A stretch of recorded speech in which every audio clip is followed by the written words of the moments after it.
Ayan na mga guys, ang ating patatas. Pag pumula na ng ating sibuyas at saka bawang, lalagay na natin ang ating potato or kamatis. Kailangan lulutuin natin ang ating kamatis.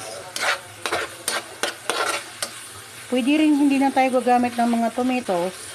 Ito yung original na recipe. Ayan. Medyo lulutuin nyo talaga yung kamatis. Ayan ang ating mga sangkap na karedy na dyan. Ayan. 3/4 kilo na pork ribs. Halagang 300 lang yan. Hindi yan umabot ng 1 kilo.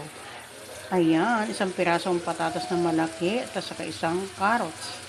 At saka 2 piraso na bell pepper o siling pula. At saka 2 pirasong siling labuyo. Nga guys, medyo luto na yung ating kamatis. Ilalagay na natin ang ating buto-buto na pinirito. Ayan. Ayan. Ganyan lang. Habang hinahalo-halo natin. Ayan. Kanta ka na. Guys, linagay na natin ng tubig. Ayan. Mga kalahating litrong tubig para palambutin ang ating karne. Ayan na mga guys, ang ating calderita. Kompleto na siya. Ayan yung mga lutong waray-waray. Kunting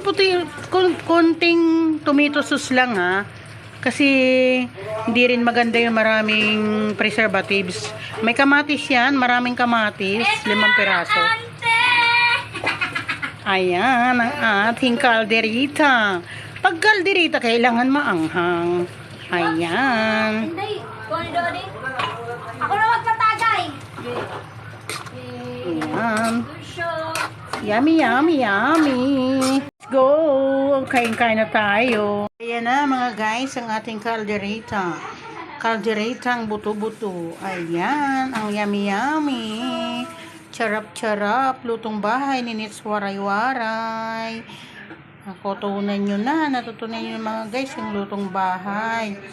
Simpleng luto lang, hindi masyadong mga ingredients, tama lang.